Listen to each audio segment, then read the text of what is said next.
Bonjour et bienvenue au Studio Cosmos dans lequel on parlait aujourd'hui de l'adaptation des armées à la nouvelle situation ou nouvelle conflictualité. Et pour ça, nous avons l'honneur aujourd'hui de recevoir le général Vincent Breton. Mon général, bonjour. Bonjour Xavier. Vous êtes directeur du CICDE. Alors d'abord, qu'est-ce que c'est que le CICDE? Alors le CICDE, c'est le Centre interarmé de concept, de doctrine et d'expérimentation. Donc c'est un organisme interarmé qui est passé sous la tutelle du sous-chef d'état-major opération de l'état-major des armées. Et donc nous sommes installés à l'école militaire, donc on fait partie du réseau ACADEM, Académie de défense de l'école militaire. Et voilà, le CICDE, c'est une trentaine de personnels civils militaires, dont un bon tiers de réservistes. Et quelles sont les fonctions principales du CICDE? Alors le CICDE, c'est un observatoire de l'évolution de la conflictualité, notamment un observatoire de l'élargissement de la conflictualité à de nouveaux domaines. Donc en plus des milieux terrestres, maritimes, aériens, les hommes maintenant se battent dans le cyberespace, dans le champ informationnel, dans le spectre électromagnétique et demain dans l'espace. Donc ça veut dire qu'on a 6-7 domaines de lutte qui sont aujourd'hui travaillés, réfléchis en termes doctrinales? C'est ça, on parle des 7 milieux et champs de conflictualité. Sur la doctrine en elle-même, est-ce que ça veut dire qu'on va appliquer une façon de rentrer en confrontation avec un ennemi en particulier, ou alors est-ce que ça va aller se décliner jusqu'à, par exemple, l'utilisation des matériels? J'aurais dû préciser d'emblée, la mission du CICDE, elle se décline en fait en 4 grands domaines. 1, la doctrine. 2, le retour d'expérience. 3, la prospective opérationnelle. Et 4, le wargaming. Et donc la doctrine en particulier, comment est-ce que ça se décline? Alors, une doctrine c'est un élément essentiel de ce qu'on appelle le développement capacitaire. Alors, une capacité, en fait, ce n'est pas qu'un équipement. On a tendance souvent à résumer une capacité militaire à un équipement militaire. Oui. Une capacité, c'est bien plus que ça. Donc, pour décrire une capacité, en général, on utilise un acronyme qui est DORES, donc qui reprend en fait les premières lettres des mots doctrine, organisation, ressources humaines, équipement, soutien et entraînement. Voilà, donc une capacité militaire, c'est tout ça. C'est bien plus qu'un équipement. Et donc le CICDE va, lui, se focaliser sur la partie doctrine. Donc, très concrètement, une doctrine, c'est un document qui va expliquer comment on s'organise pour mettre en œuvre telle ou telle capacité. Je vais vous citer des exemples. En ce moment, on est en train de revoir la doctrine d'organisation du commandement en opération. Donc une doctrine qui fixe exactement qui fait quoi dans une opération. On a également revu récemment la doctrine sur les évacuations de ressortissants. Donc très concrètement, on va expliquer comment on organise une évacuation de ressortissants. Donc, on va donner des définitions, on va apporter un certain nombre de références qui vont s'appliquer à tous. Ça veut dire qu'on va descendre par exemple jusqu'au caporal. Je me souviens des images de ces évacuations dans lesquelles les militaires protégeaient les civils en les encadrant. On va descendre jusqu'à ce niveau de granularité, ou alors ça reste plutôt au niveau de l'état-major et des directions? Alors, j'ignore si le caporal qui va participer à la mise en œuvre de l'évacuation de ressortissants va lire la doctrine. Mais effectivement, au niveau de l'état-major, ce sera essentiel que tout le monde ait bien conscience de cette doctrine-là. Après, une doctrine, ce n'est pas une doxa. Une doctrine, elle fixe un certain nombre de principes qui sont censés s'appliquer. Mais après, naturellement, libre au commandant des forces de l'appliquer intégralement ou de l'appliquer avec une certaine agilité. Et de s'adapter à la réalité du terrain. C'est exactement ça. Vous parlez également du rétex, le retour d'expérience. Est-ce qu'on regarde juste ce que nous on a fait, nos exercices, les opérations françaises, ou alors quel niveau d'engagement on a pour profiter du retour d'expérience des autres conflits? Je pense évidemment à l'Ukraine ou Israël par exemple. Alors le rétex, effectivement, il va d'abord porter sur nos propres opérations nationales. Donc l'année dernière, on a par exemple publié un rétex sur l'opération Sagittaire d'évacuation de ressortissants justement au Soudan. On a également publié un rétex sur l'exercice Orion, l'exercice de haute intensité, exactement. Mais également, effectivement, on porte notre regard aussi sur les conflits à travers le monde qui présentent un intérêt, avec un regard tout particulier naturellement sur la guerre en Ukraine et puis sur la guerre Israël-Hamas. Là, on voit très clairement qu'il y a une évolution de la posture stratégique de la France face à ces nouveaux conflits et ce retour de la guerre de haute intensité en Europe. Est-ce que ça veut dire que la doctrine, très rapidement, doit évoluer pour s'adapter? Alors oui, naturellement, l'évolution de la posture, en fait, elle a de très nombreuses conséquences capacitaires sur tout le spectre, tout le prisme d'Orez que j'évoquais précédemment. Donc la posture, très concrètement, en fait, elle est établie définie par le président de la République à travers un certain nombre de mécanismes, de rendez-vous. J'en citerai particulièrement deux. Le premier, c'est la revue nationale stratégique, ce qu'on appelait auparavant les livres blancs, hein, oui. Donc, qui, de façon assez traditionnelle, sont publiés tous les 5 ans dans le sillage de l'élection présidentielle. La dernière revue nationale stratégique, elle a été dévoilée par le président en novembre 2022. Donc, très concrètement, en fait, elle décrit le panorama de notre environnement stratégique. Elle définit un certain nombre d'enjeux en matière de défense et de sécurité pour la France. Et puis, elle fixe 10 objectifs très, très concrets. Voilà, donc, dans le sillage de cette revue nationale stratégique où se tiennent en général les débats, enfin systématiquement des débats au Parlement autour de la loi de programmation militaire. Donc elle va définir très concrètement à la fois l'enveloppe budgétaire que la France va consacrer à ses armées, et puis elle va décrire aussi les capacités militaires que la France entend conserver ou développer durant cette période-là. Et donc, oui. Voilà, donc ça c'est le premier rendez-vous. Ensuite, il y a un deuxième rendez-vous. Alors, ce n'est pas vraiment un rendez-vous, c'est plutôt une série de rendez-vous qui sont constitués par les conseils de défense et de sécurité nationale, qui sont organisés de manière hebdomadaire à l'Élysée. Hein.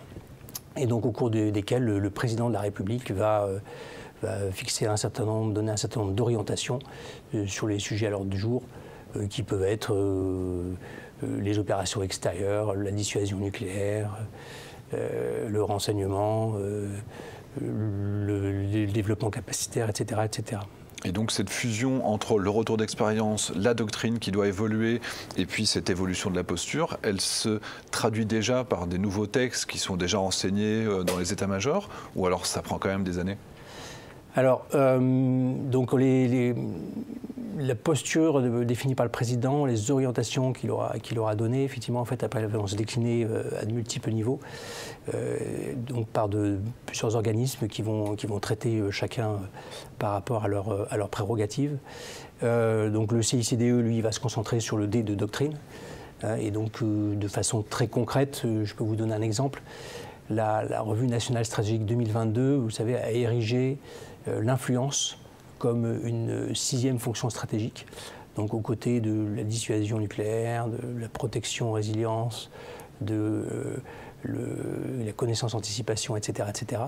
Et donc, naturellement, nous, le CICDE, l'année dernière, en fait, on a décliné l'arrivée de cette nouvelle fonction stratégique influence en édictant une doctrine d'influence et de lutte informationnelle qui va décrire très concrètement la façon dont les armées françaises s'organisent dans ce nouveau domaine de lutte. Et les succès comme le Mali, par exemple, où on avait une attaque informationnelle de la part de Wagner, c'était avant ou après l'arrivée de ce nouveau texte? C'était avant. C'était avant. Donc on était déjà réactif quand même, on n'attend pas que le texte soit là. On n'avait pas besoin effectivement de la doctrine pour être opérationnel dans ce domaine-là, mais la doctrine, elle vient fixer les choses, elle permet de présenter un cadre. Je vais reprendre les mots du chef d'état-major de l'armée de terre qui a évoqué le fait qu'il faille décourager notre adversaire, dans le sens où reprendre une armée qui a une masse suffisante pour éviter que les Russes aient envie d'attaquer nos alliés. Est-ce que c'est le retour d'une forme de ce qu'on appelait, ce que les Américains appellent, la dissuasion conventionnelle? Alors, je vois très bien l'idée que vous voulez souligner. Notre défense, elle ne peut pas reposer uniquement sur la dissuasion nucléaire. Il est absolument essentiel d'avoir aussi des forces conventionnelles crédibles pour assurer une défense, la protection des Français et de la France, donc un tout cohérent. Alors, dans ce que vous dites, il y a juste un problème sémantique. C'est qu'en France, on ne parle pas effectivement de dissuasion conventionnelle. Le terme dissuasion, il est obligatoirement associé au mot nucléaire. La dissuasion, en France, elle est que nucléaire. Donc effectivement, à l'inverse de ce que font d'autres pays, notamment les États-Unis utilisent le mot Integrated Deterrence, qui intègre en fait l'ensemble des instruments de puissance, à la fois civils, militaires, conventionnels, nucléaires, Entre parenthèses, le CICDE ne travaille pas sur les doctrines nucléaires. Hein, c'est le domaine réservé du président. C'est exactement. Donc, le document de référence, en l'occurrence en matière de dissuasion nucléaire, c'est le discours que traditionnellement chaque président tient au moins une fois au cours de son mandat sur le sujet de la dissuasion nucléaire. Donc, le dernier des discours de référence, il a été prononcé par le président Macron de mémoire le 7 février 2020 à l'école militaire.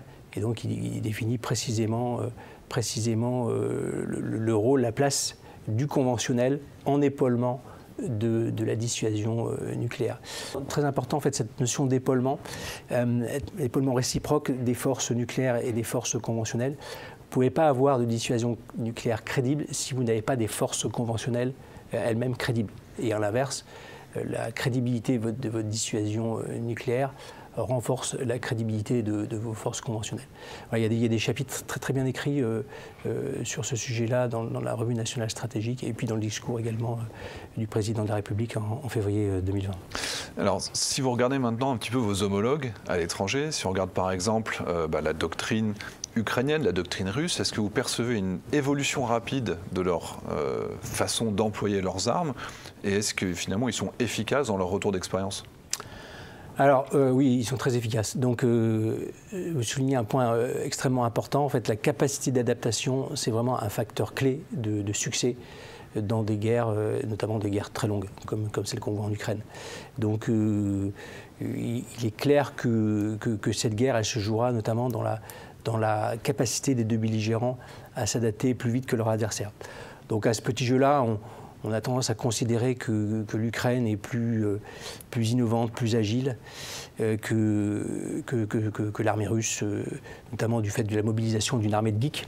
Mais on aurait tort de considérer que l'armée russe elle-même ne s'adapte pas. Et donc typiquement, ça se traduit avec les drones dans lesquels les Ukrainiens avaient beaucoup d'avance dès le début de la guerre, mais c'est vrai qu'il y a un petit rattrapage petit à petit sur lequel il y a toujours une avance ukrainienne, mais elle est moins flagrante que par le passé. Alors oui, au niveau militaire, effectivement, sans doute le meilleur exemple de cette adaptation continue, c'est le domaine des drones, qui est cher à votre émission. Donc c'est vraiment le domaine sur lequel on perçoit le plus cette capacité d'adaptation des deux belligérants. Un exemple très concret, c'est l'utilisation des drones FPV, kamikazes FPV, par les Ukrainiens. En fait, leur développement extensif, il est lié au fait que les Ukrainiens manquent de munitions d'artillerie. Et donc, en fait, ils compensent leur manque de munitions d'artillerie en développant et en construisant eux-mêmes leurs propres drones FPV. Et en réaction, on voit bien les Russes, finalement, s'adaptent à cette nouvelle menace. Et vous voyez, ils ont installé des grillages, des cages en grillage autour de leurs chars pour protéger leurs chars du fait que les drones kamikazes viennent s'écraser, exploser sur le grillage et non pas sur le blindage. Et est-ce que de notre côté, on peut prévoir éventuellement une adaptation de notre armement? Est-ce que ça se ferait à votre niveau, par exemple, à cette nouvelle conflictualité? Est-ce qu'on peut se dire, voilà, en cas de guerre de haute intensité, je voudrais pouvoir réduire la technicité de certains de mes matériels pour être capable de le produire en plus grande quantité? Le low-cost est intéressant, effectivement, en cela qui va permettre de reconstituer la masse, le volume de force qui parfois font défaut. On a souvent des capacités militaires qui sont trop échantillonnaires et qui ne permettent pas de durer, de saturer l'adversaire. Donc on a vraiment besoin d'une certaine manière de sortir de ce qu'on appelle la 16e loi de Augustine. Donc, je ne sais pas si vous êtes familier avec cette loi. Donc, ces lois portent le nom en fait de Norman Augustine, qui était un Secretary for the Army, US Army, donc dans les années 1970, et qui a ensuite été PDG de Lockheed Martin, et qui avait établi un certain nombre de lois et de principes. Et la 16e portait spécifiquement sur les capacités militaires. Et il faisait le constat en fait d'une augmentation exponentielle du coût des équipements militaires. Et il en arrive à la conclusion qu'en fait, à l'horizon 2050, les États-Unis n'arrivent plus à se payer qu'un seul un seul avion de combat qui serait partagé entre l'US Air Force, l'US Navy et le corps des marines. Voilà. Donc il y a vraiment effectivement un besoin de sortir de cette inflation exponentielle, à la fois des coûts de développement, des coûts d'acquisition, mais également des coûts de maintenance des équipements militaires. Et c'est vrai que la guerre en Ukraine, elle montre quelques exemples assez intéressants de capacités low cost. Donc là encore, le meilleur exemple, ce sont les drones. Les drones, donc je pense en particulier aux drones type Shahed 131, 136 et puis leur équivalent ukrainien qui permettent d'épuiser les défenses adverses. Et c'est en cela que c'est intéressant. Maintenant, après, le cost, il présente aussi un certain nombre de limites. Il présente un certain nombre de limites. Bien souvent, les capacités développées sont rapidement obsolètes. Elles sont assez fragiles. Et puis, les processus de certification qui ont été déployés en amont en général, font penser qu'il y a quand même quelques problèmes de sécurité pour les opérateurs qui les mettent en œuvre, quoi. Donc voilà. Donc là aussi, on a un certain nombre d'exemples clairs en Ukraine de bombes qui tombent, de grenades. Voilà, de problèmes de sécurité sur des sécurités pyrotechniques, par exemple, sur des drones. Et puis on voit également que les taux d'attrition pour les missiles de croisière low cost que j'évoquais précédemment sont quand même largement supérieurs aux missiles de croisière plus classiques, là, exactement, Scalp, Storm Shadow, KH-101 russe, Kinzhal, etc., ou même les bombes planantes. Donc qui sont des capacités qui coûtent beaucoup plus cher, mais qui sont aussi plus efficaces quand elles touchent. Et plus efficaces et puis moins sensibles aux défenses adverses. Mais ça veut dire qu'il faut trouver le juste équilibre entre ces deux types d'armes qui sont forcément toutes les deux nécessaires. Maintenant, on le constate dans ce type de guerre. Effectivement, la clé, c'est la complémentarité. C'est la complémentarité entre les deux. En fait, vous voyez bien sur l'utilisation des missiles de croisière low cost, les Russes utilisent du Shahed 131, 136 pour saturer les défenses surface air ukrainiennes, et puis pour ouvrir la voie en fait à des missiles de croisière beaucoup plus performants qui eux vont passer à travers les mailles du filet. Donc vous voyez la complémentarité. À ce titre-là, on a rédigé assez récemment au CICDE un concept exploratoire sur les essaims de drones qui est assez révélateur de ce besoin de complémentarité. On en arrive à la conclusion en fait, que dans un essaim de drone, il faut que les drones qui constituent l'essaim soient low cost, donc puissent être acquis en masse, donc à coût très réduit, et sur le marché civil, sur étagère, et fassent l'objet après d'un processus industriel de modification pour satisfaire des besoins militaires. Donc cette partie-là de l'essaim doit être très très peu chère. En revanche, le high-tech, high-cost, il doit porter sur le logiciel, sur l'architecture numérique, sur l'intelligence artificielle, qui va permettre de faire émerger à la fois l'autonomie et puis l'intelligence collective au sein de l'essaim. Donc vous voyez, oui, la complémentarité entre d'un côté low cost, low tech et de l'autre côté high cost, high tech. Bien sûr. Vous avez évoqué plusieurs fois le besoin impérieux de faire recours à des systèmes qui vont coûter moins cher, donc autrement dit des systèmes souvent civils sur étagère, on a parlé des drones, etc. Mais du coup vient la question de l'approvisionnement pour alimenter l'industrie de guerre et la Russie en particulier, sur laquelle on fait peser des sanctions. Est-ce qu'il y a un effet de nos sanctions sur la capacité militaire, industrielle de la Russie aujourd'hui en Ukraine? Alors, on fait le constat que les sanctions n'ont effectivement pas mis à l'arrêt le complexe militaro-industriel russe, mais il est clair qu'elle perturbe son fonctionnement et qu'elle affecte la qualité de sa production. On voit les équipements électroniques performants manquent. La chaîne logistique souffre d'une plus grande complexité du fait de la recherche de contournements, etc. Ces contournements aussi renchérissent cette chaîne logistique. Et puis pour les équipements les plus perfectionnés, eh bien, il y a carrément des goulets d'étranglement, des arrêts de production. Donc on voit qu'effectivement que la chaîne, que le complexe militaro-industriel est perturbé. Maintenant, on voit que la Russie s'adapte.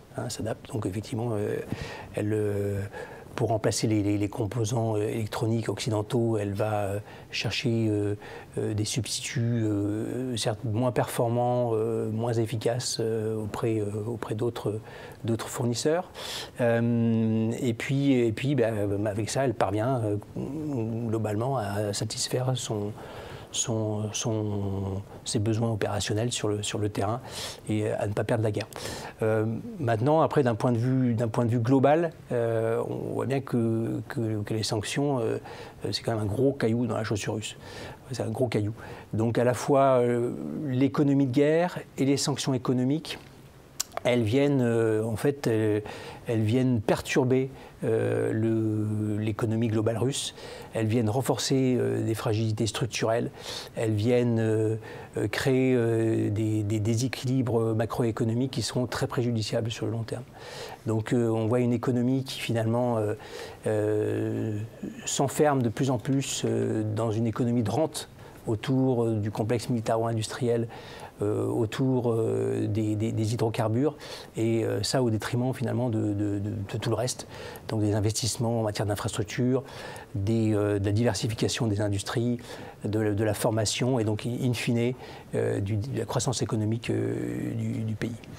Et pour conclure, est-ce que finalement on estime qu'on a eu une surprise stratégique, on s'est dit notre doctrine était complètement à côté de ce qu'on a pu constater de la guerre de la Russie en Ukraine, ou alors finalement il faut peut-être s'adapter à la marge, mais on avait déjà les grandes lignes qui étaient correctes? Alors ce retour des conflits de haute intensité, on l'avait anticipé. On l'avait anticipé. Je vous renvoie à la vision stratégique qui a été écrite par le SEMA juste après sa prise de fonction. Chef d'état-major des armées. Oui, général Burkhardt, donc après ses fonctions à l'été 2021, et très rapidement en septembre, il a publié sa vision stratégique, qui est sa compréhension de la situation géostratégique de la France et de ses grandes priorités durant son mandat. Et il a, si vous relisez, donc ça a été écrit 6 mois avant la guerre en Ukraine. Et objectivement, quand vous relisez cette vision stratégique, elle est complètement d'actualité par rapport à ce qui s'est passé le 24 février 2022. Donc on avait anticipé le retour de compétiteurs désinhibés, le retour de la force, le réarmement massif dans le monde, les risques de la haute intensité. J'en veux pour preuve, le meilleur exemple, c'est l'exercice Orion 2023, donc exercice d'entraînement des armées françaises à la haute intensité. C'est un exercice qui a été décidé en 2020. Donc 2 ans avant la guerre en Ukraine. Et donc cette tendance-là, on l'avait prise. Voilà. Donc effectivement, il y a une bascule d'efforts d'armées françaises qui était jusqu'à présent entièrement focalisée sur de l'expéditionnaire, sur les OPEX, et le besoin de remonter en puissance face à des ennemis, face à des états de puissance. Et dans des conflits de haute intensité. Et je pense que ça fait quelques décennies que les militaires sont convaincus que ça peut revenir, et c'est peut-être juste la sphère politique qui commence à s'en rendre compte. La sphère politique l'avait anticipé aussi, l'effort de la remontée en puissance en matière de budget de défense, exactement, depuis 2015, c'est le point d'inflexion. Bon, mon général, un grand merci. Je vous en prie, avec plaisir. On espère que ça vous a plu, et on vous dit à très bientôt au studio Rail Cosmos.